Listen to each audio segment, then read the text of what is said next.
So kunyari may existing na 4 at ikaw yung pang-5 na magtatayo ng gym doon. Hindi mo kailangan sabayan sa presyo to sila. Actually, pwede mo tapatan. Pero huwag kang magbaba. Pero pwede ka rin magtaas. Kunyari, 1,000 yung monthly. Nung tinisingil ng mga kalaban mo. Kahit mag-1,2 ka. Kahit mag-1,2 ka. Alam mo kung bakit? Kasi gandang araw po. Ako po si CRP na Jim Dipo. So, November 2024 na po ngayon. So, malapit na naman matapos ang taon. So, magbibigay ako ngayon ng 3 rekomendasyon kung ano yung pwede mong gawin sa bago mong itatayong gym by 2025. So, ang dami na kasing nagbago ngayon sa sa gym culture, sa gym business. So, ang napansin kasi natin, ang dami nagsulputan talaga ng mga imported na gym equipment. So, yun yung kalimitang nakakakompetensya ng mga gym bakal na kagaya natin. So, para maging competitive tayo, ito yung 3 suggestion na na-formulate ko. Which is, ito yun, base rin to doon sa doon sa experience natin sa pagpapatakbo ng mga Gym Republic natin. Yung unang-unang natutunan ko talaga ngayon sa Gym Republic, kaya medyo maganda ang kita ng Gym Republic kasi yung mga equipment namin sa Gym Republic, doble-doble siya.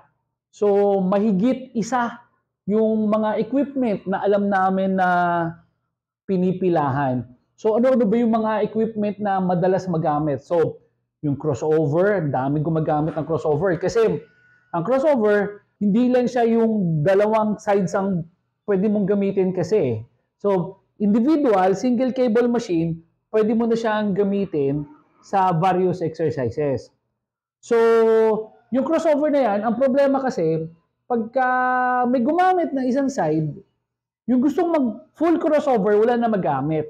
So, although madaming exercise na magagawa sa crossover, sa dami ng gusto na makagamit, hindi tuloy na serve ng gym, yung lahat ng mga clients na gustong gumamit ng crossover. So, ang suggestion ko dyan sa crossover, kung kaya mo ng more than 2 na crossover, mas maganda.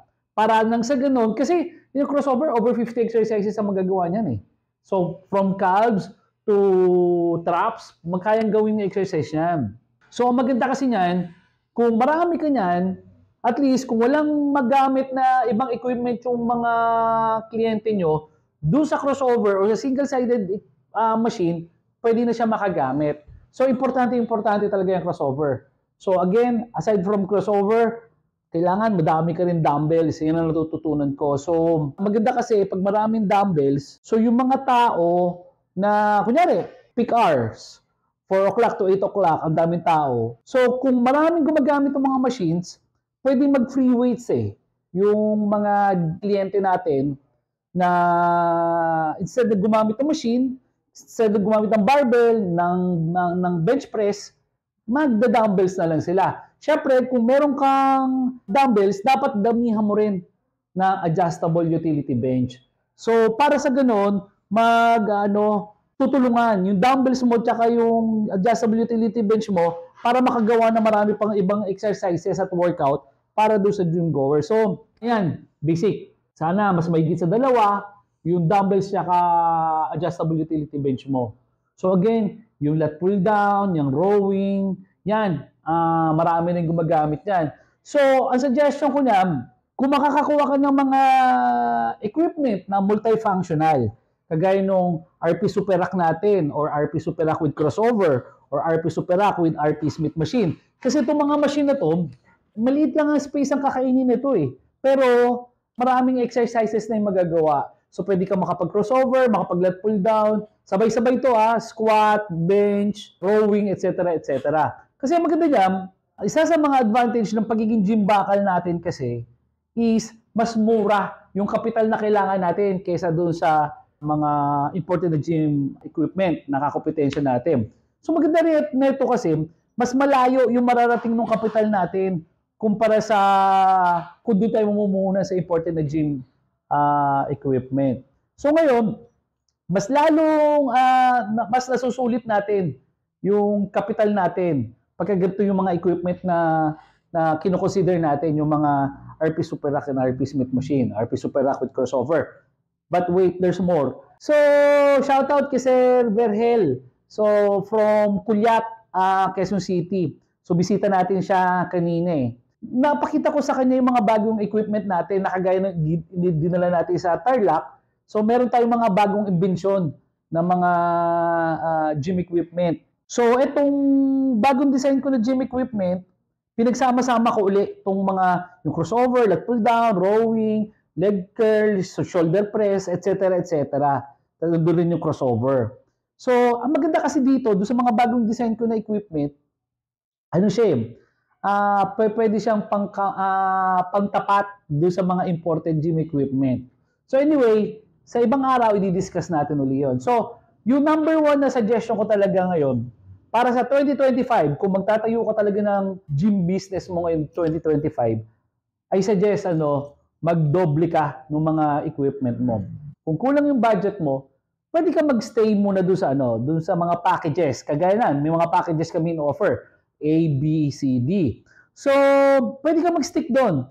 Pero I suggest, habang nag-ooperate ka, mag-ipon ka ng pera, dagdagan mo daan-daan yung mga equipment mo. Pero yung idadagdag mo ng mga gym equipment mo, make sure, ito yung mga multifunctional, yung pagdagdag dun sa mga equipment na sa tingin mo na kailangan na may additional para hindi pumipila yung Kasi ito yun eh. Bakit ba natin gagawin yun? Bakit kailangan doble at least yung mga equipment natin? Kasi ito yun. Pag ginawa mo kasi yun, lalo na kung may mga kakompetensya ka, regardless yan kay gym bakal yung kakompetensya mo or imported na gym ang mga kakompetensya mo, kung doble-doble yung mga equipment mo, meron kang problema na sinolve dun sa community ng mga nag-gym. Ano yun? So, sinusolve mo rito ngayon yung problema ng mga nag-gym sa pagpila. Alam ko kung nanonood ka sa akin ngayon at nag-gym ka, naranasan mo yan na mag-gym ng between 4 o'clock to 8 o'clock. Maiinis ka eh. Kasi parang parang gera na ang daming tao, siksikan. May mga pumupunta sa gym, usually pagkatapos ng trabaho nila or pagkatapos ng school nila. Kasi yun yung oras na available sila eh. Pero dahil nga nagkasabay-sabay yung pagpunta ng mga tao doon, so ikaw ngayon, yun lang yung oras na available sa'yo, pipilitin mo pa makisabay sa ibang tao. So, mangyayari dyan, it's either tinamad ka na mag-workout or nag-workout ka pero yung program mo, half-chow, yung hindi 100% na natapos yung program mo kasi nainis ka eh. Kasi una, pumila ka. Pangalawa, nainip ka. Pangatlo, dahil nainip ka, nag-invento ka na lang ng uli ng kung ano ng program para sa'yo instead na kung ano yung nasa isip or doon sa card mo na niligay mong program, iniba mo na lang. Maraming ganyan ang nagiging problema. So, yung sa Gym Republic, yun yung problema na sinolve namin. Isipin mo to, kunyari may 5 gym. Yung pang-5 sa'yo, yung 4 pare-pareho kayo. Kunyari lang, 3 imported. 2 local. So, isa ka sa mga local. So, isipin mo lahat yung kunyari pare-pareho. Kasi sa gym naman ang mga basic na equipment dyan Di ba? Sabi ko nga, crossover, lat pull down, pec deck, bench press. So, ito, halos lahat ng gym meron ito Halos lahat ng gym kay imported yan. Kay local, halos lahat ng gym meron yan. So, hindi malabo na yung 5 gym sa isang lugar ay halos pare-pareho lang ng equipment. Halos pare-pareho. Mag-iiba lang yan sa sino gumawa, saan galing.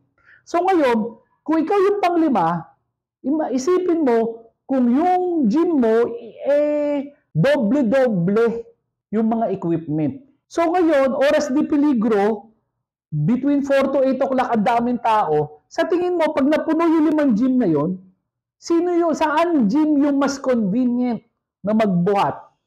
Doon sa 4 na magkakapare-pareho ng equipment? Or doon isayo na doble-doble yung mga equipment mo, 2 crossover, 2 lat pull down, 2 bench press, etc. etc. Mas dudumugin ka. Mas dudumugin yung gym na may doble-dobleng equipment. Bakit? Kasi, dito kasi, mamiminimis yung pagpila mo. Sigurado ako naranasan mo nga yung lagi ko sinasabi na meron pupunta doon, mag-gym body, 2, 3, 4, sabay-sabay sila nagbubuhat.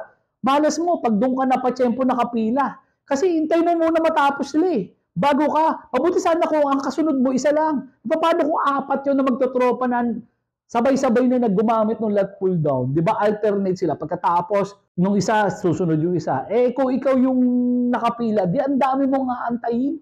Di ba? So ngayon, yun yung sinasabi ko, na yung gym mo, hindi lang kapareho ng mga nakapaligid sa'yo, kundi merong kakaiba sa'yo. Yun yung sinasabi kong hindi ka pipila. Napakalaking bagay nun. Napakalaking bagay yun. So, ito yung number 1 na maisasuggest ko talaga sa mga magtatayo ng mga gym business by 2025. Pero, wag ka mag-alala. Kung ang budget mo is pang package lang, A, B, C, D, no problem yun. Kaya mo pa rin magkipag-compete naman.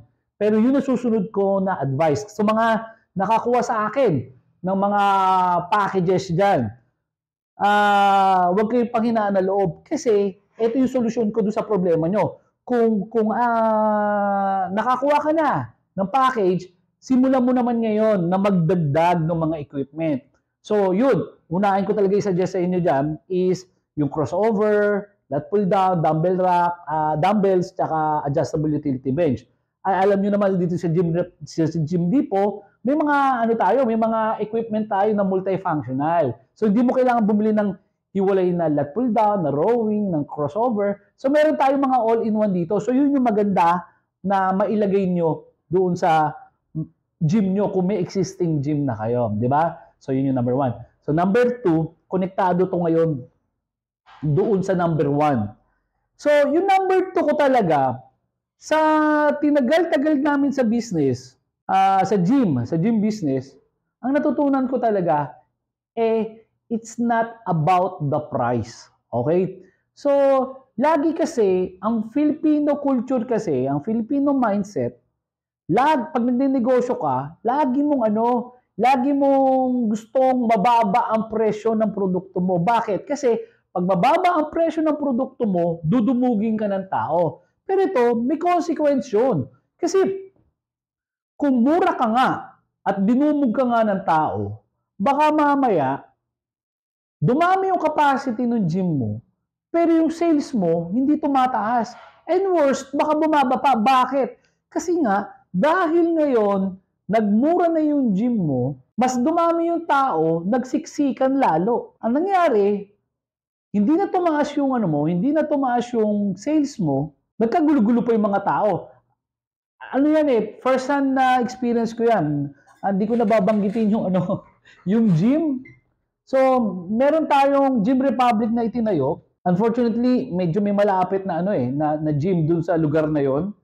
So, ang ginawa nung existing gym na yon, talagang nag 50% siya, nag-off siya doon sa kung kunyari lang na 1,000 yung 1,000 yung monthly niya. Ginawa niyang 500 pesos.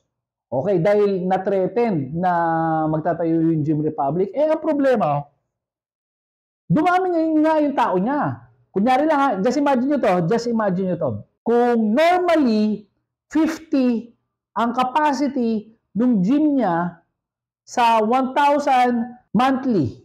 Okay, so 1,000 monthly, 50 capacity. Bigla siya nag-cut ng kalahati. So, naging 500 pesos monthly. Ngayon, syempre, hindi na naging 50 ngayon yung market niya. Kasi ang daming nagpunta kasi nga nagmura. So from 1,000 naging 500. Ngayon, let's say, huwag na natin sabihin natin dumoble. Let's say 50% lang nung Kung dati 50 katao yung nagkakasya, pumupunta, nadagdagan ng kalahati, naging 75. 75 kasi nagmura. Ngayon, sa 75 na tao na dumating, dati 1,000. No, 1,000 ang monthly niya. Kunyari lang 50 yung nagpapamonthly, di 50,000. 50,000 yung kinikita niya buwan-buwan. Ngayon, nagkalahati siya. 500, tapos 75 yung dumami yung tao. Pero dahil nag-500 siya, ang nangyari ngayon, imbes na tumaas yung sales niya, yung dating 50,000, ngayon dahil 75 katao yung pumunta, imbes na 50 pero 500 pesos lang, ngayon parang nasa 37,500. Correct me if I'm wrong. So sa 75 katao na pumunta, 500 pesos ang binayad monthly, naging 37,500 na lang. So, dumami yung tao, pero lumiit yung income mo. Tama? Di ba? Pero itong malupit, dahil 75 katao na ngayon, yung pumapasok sa'yo, siksikan na yun. Mas lalo ngayon na bad trip yung mga loyal na client ng gym na yun. Kasi, isipin mo, dati komportable kami rito, biglang nagsiksikan. So ngayon, instead na napaganda, napapangit pa. Kasi bigla kang nagmura. Di ba? So yun yung sinasabi ko na hindi palaging pag ikaw yung mura, maganda para sa business mo yun. Pwede doon, akala mo dahil napuno yung business mo, akala mo napuno yung gym mo, kumikita ka. So kita nyo yung diferensya. So doon sa 1,000 na monthly, tapos 50 katao yung pumupunta, nagbabayad, di 50,000 yun. Eh ngayon, nag-cut ka ng, ng monthly mo dahil may kakompetensya ka. So, nag-500 pesos ka. Yung 50 katao, naging 75, dumami. Pero, yung sales mo, naging 37,500 na lang. So, naging disadvantage pa. Di ba? So, ito yung natutunan ko talaga. Never compromise yung presyo ng negosyo mo. Kung meron ka sa tingin mo na may offer sa mga kliyente mo na wala sa iba, why not magtaas ka talaga? Di lalo na kung ikaw lang yung gym doon sa lugar na yon, mas may karapatan ka magtaas. So yun yung suggestion ko kay Sir Berhel na Kulyat sa Quezon City. Hindi mo kailangan magbaba ng presyo mo, lalo na ikaw lang talaga yung gym doon. Konektado doon sa na sinasabi ko, sa number one reason ko na doble-doble, mas may karapatan ka ngayon na magtaas ng presyo. Bakit? Kasi nga, meron ka ngayong may offer sa mga kliyente na wala sa iba. Again, balik tayo doon sa 5 na example na sinasabi ko. So, kunyari may existing na 4 at ikaw yung pang-5 na magtatayo ng gym doon. Hindi mo kailangan sabayan sa presyo to sila. Actually, pwede mo tapatan. Pero huwag kang magbaba. Pero pwede ka rin magtaas. Kunyari, 1,000 yung monthly. Nung sinisingil ng mga kalaban mo. Kahit mag-1-2 ka. Alam mo kung bakit? Kasi, although maaring hindi ganun kadami yung pupunta sa'yo, pero marami pa rin pupunta sa'yo na kaya magbayad sa'yo ng 1-2 na ang kapalit, hindi siya pipila. Kagaya ng babalik ta rin natin ngayon yung example na binigay ko. Kung yung 50 katao na yun, maaring hindi 50 katao yung pumupunta sa'yo. Maaring ang pumupunta sa'yo, 40 katao lang dahil mas mahal sa'yo. Pero dahil mas malaki yung presyo na sinisingil mo sa kanila, maaring mas malaki pa yung kitain mo kaysa doon sa jam pack na punong-puno ng gym. Pero ngayon, ang mangyayari kasi sa'yo, sa totoo lang, kung lahat ng 4 na kakompetensya mo, pare-pareho na equipment, tapos tagigisa, sinisigurado ko sa'yo, mas pupuntahan ka ng mga tao. No, kahit pa na loyal sila doon. Alam mo bakit? Kasi kita mo to. Mabalik tayo doon sa sinasabi ko na example na gym na nag-cut ng price niya, dumami yung tao na bad trip ngayon, yung mga loyal customer niya. So nung nag-bad trip yung loyal customer niya, maghahanap ngayon yan. Ikaw na andoon ka ngayon, ikaw yung bagong tayong gym. Doble-doble yung mga yung mga gamit mo. Kung ako tatanungin mo, honest opinion, tanungin nyo rin sarili nyo, kung pupunta ka ng gym, magbabayad ka ng 1,000 monthly, pero siksikan kayo. Tapos may isang gym doon na 1,200 ang monthly. Kung kaya mo rin lang, sa tingin ko, lilipat ka na doon. Kasi, alam mo, yun yung pinakamalaking problema sa lahat ng gym, yung kulang sa gamit. So, subukan nyo mag-gym sa Gym Republic. Kung may Gym Republic na malapit sa inyo, may experience nyo yung sinasabi ko. Yung usually na 2 hours na program mo, kasi kaya mo tapusin na 45 minutes yan 45 minutes to 1 hour yung program mo. Ba't kayo naabot ng 2 oras? Kasi kapipila mo. So dito sa Gym Republic, may experience mo yung sinasabi ko na ang bilis mong matatapos yung program mo. So again, mabalik tayo. Kung ganoon yung setup mo ng gym, may karapatan ka magtaas ng presyo. May karapatan ka magtaas ng presyo. So, huwag natin isipin lagi na pag mura tayo, panalo, kikita tayo. Hindi. Hindi laging ganon. I mean, mas totoo yan eh. May mga hindi makaka-afford nung kunyari yung 1,200 na monthly, merong hindi makaka-afford niyan. Yung sa amin nga 1,500 sa Gym Republic eh. Meron talaga hindi nakaka-afford, hindi para sa lahat 'yan. Pero maniwala ka, napakalaki pa rin ng market. Biro mo, doon sa Gym Republic, Cavite o sa Tarlac yan, dinadayo kami. Kasi nga may rason. Kumbaga, hindi ka mauubusan pa din nung kliyente na makaka-afford sa'yo. Parang ganito lang yan eh. Lagi ko sinasabi. So, lahat tayo may budget. Kunyari, gusto natin bumili ng kotse. May budget tayo. Pero, may mga tao na ang budget is pang Toyota Corolla. May mga tao na ang budget is pang BMW. So, syempre, kung kahit pag gusto natin na makabili ng BMW, pero hindi natin kaya, doon tayo sa Toyota. Diba? Pero merong market yung BMW, nakaka-survive yung BMW. So, yun yung sinasabi ko. So, hindi lahat ng gym goers, ma-attract mo eh. Kung mataas ang presyo mo, totoo yun. Pero believe me, may makaka-afford pa rin ng mataas na gym mo kung merong special doon sa gym mo. Kasi kung pare-pareho ko yung 5, pare-pareho kayo na equipment, pare-pareho kayo na may offer, talo ka talaga pag ikaw yung pinakamahal. Kasi bakit ako magbabayad sa'yo ng mahal kung makukuha ko naman doon sa 4, di ba?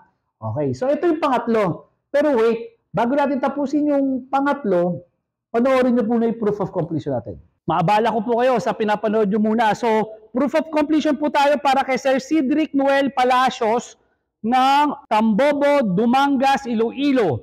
So, kung di ako nagkakamali, meron ng existing na gym si Sir Cedric. So, nagdagdag lang siya nitong mga combo machine natin. So, nagdagdag siya ng leg press, hack squat combo natin. Olympic po ito. At ng leg curl, leg extension na Olympic din. So, both is pang legs exercise plus combo machine. So, makikita nyo, dami nating hango ngayon, daming for delivery natin. So, nagpapasalamat tayo uli sa mga walang sawa na umu-order sa atin. So, yung nasa likod, si Sir Kenneth Mayo, sa La Union to, Rosario. So, itong kay Sir Cedric naman is sa Iloilo. So, kita nyo yung mga deliveries natin, buong Pilipinas tayo. So, yun. Napanood nyo po yung proof of completion natin. So, itong pangatlo, ito yung natutunan ko pa rin sa experience natin sa Gym Republic. Okay. Dati kasi, ako namulat ako sa gym. Gym bakal talaga ako, solid gym bakal. So, namulat ako sa gym, punong-puno yung yung gym ng mga equipment or ikinalat-kalat para mapuno. Okay. May disadvantage din yun eh. So, ito yung natutunan ko. Dapat mag-allocate tayo ng space, open space. Mag-iwan ka dyan ng open space. Let's say, kunyari, 100 square meters yung space mo. So, sa 100 square meters na space, ang sinasuggest namin dyan is yung package C namin na kasya sa 50 square meters or yung package D namin na kasya sa 80 square meters. Kung yung package C na kasya sa 50 square meters, ilalagay mo sa 100 square meters, ibig sabihin, it's either ikakalat mo na lang yung package C na yon para magmukhang siksik. I-occupy mo yung 100 square meters na yon. Pero ako, hindi yun ang sinasuggest ko sa mga kliyente.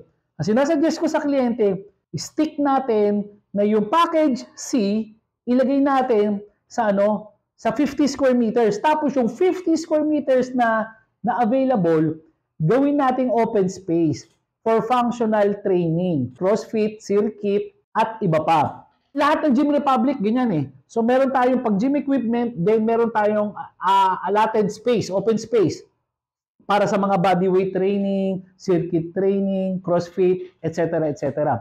Bakit? Ito kasi yung catch doon. Ngayon kasi, iba na yung science ng pagbubuhat. Hindi lang to puro buhat eh. May market na ngayon ng crossfit, ang circuit, kagaya ng ng pound for pound. So imagine si pound for pound, kakaiba yung niya, setup ng gym niya.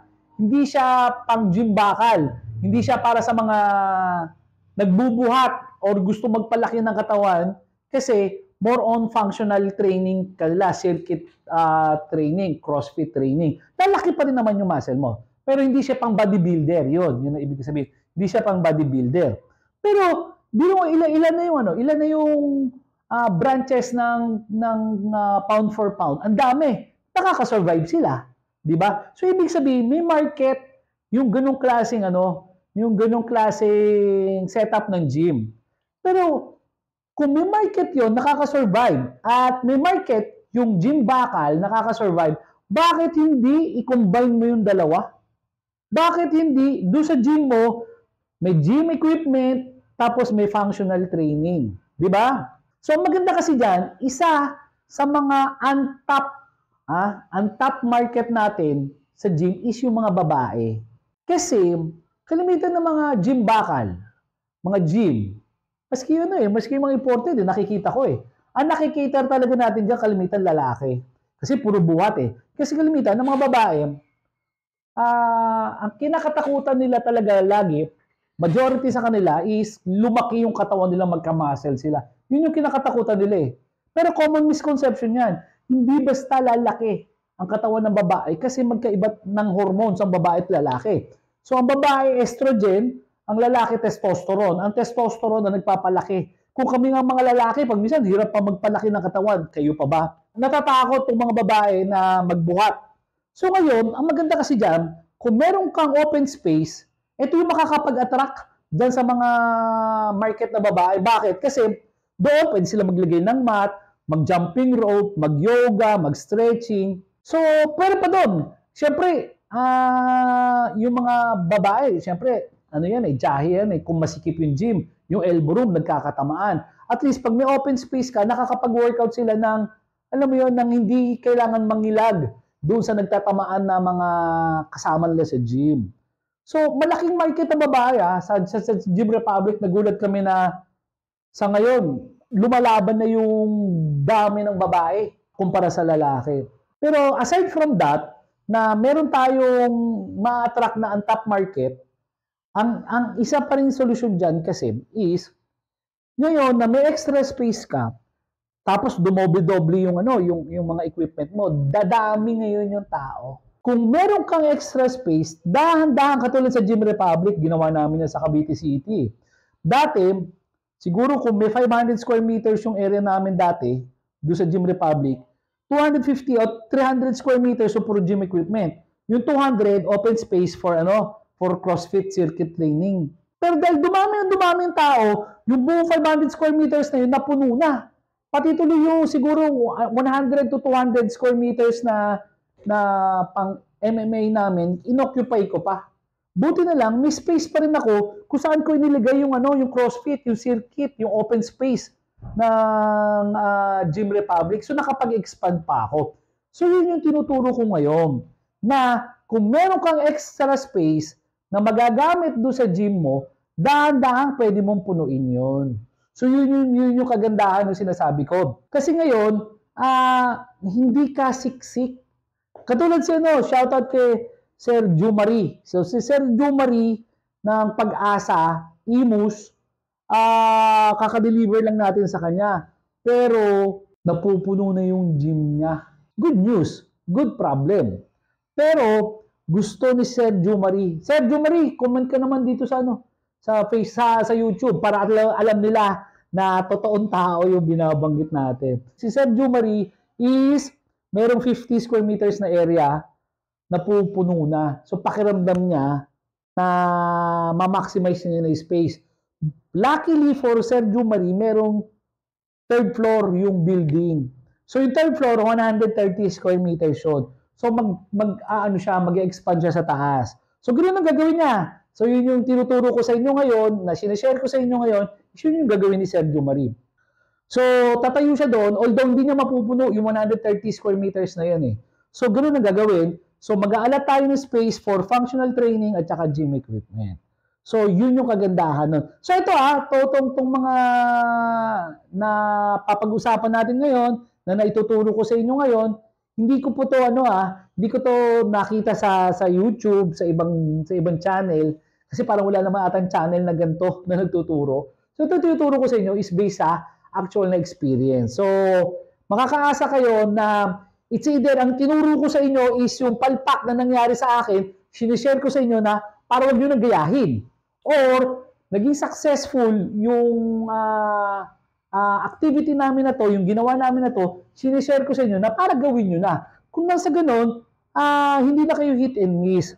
So, bago natin itapusin yung video, yun yung sinasabi ko na value na nakukuha nyo sa Gym Depot. So, hindi po ako nagbebenta ng ng gym equipment. Ang ibinibenta ko is gym business. So, ito yung dinideliver ko sa inyo. Ang gym equipment, hindi lang po ako ang nag-fabricator. So, nandiyan si Ensayo, nandiyan si Extreme, si RVH, si King Carlo. Marami po kaming gym equipment fabricator dito. Pero, yung kaibahan namin is, ang i-deliver namin sa inyo is gym business. Tinuturuan po namin kayo kung paano magpatakbo na sarili nyo yung gym business. Kumbaga, yun yung pinaka malaking advantage na makukuha nyo sa Gym Depot. Hindi kami madamot sa pag-share sa inyo ng gym business.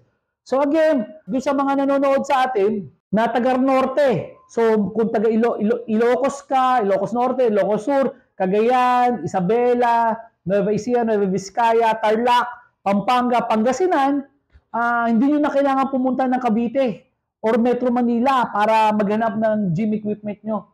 Meron po tayong branch diyan sa Tarlac City. So, diyan kami sa Gym Republic, Tarlac City. Matatagpuan kami sa Matatalaib, Tarlac City. So, tapat na tapat lang kami ng Petron gas station diyan. So, kung nagpaplano ka na magtayo ng gym business mo, pwede nyo kami puntahan. Kung nasa norte ka, puntahan nyo kami sa Gym Republic, Tarlac City.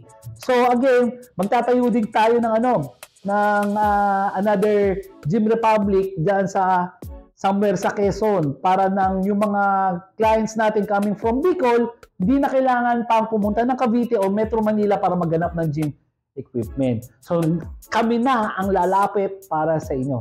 Ako po si RP na Gym Depot. Maraming salamat po.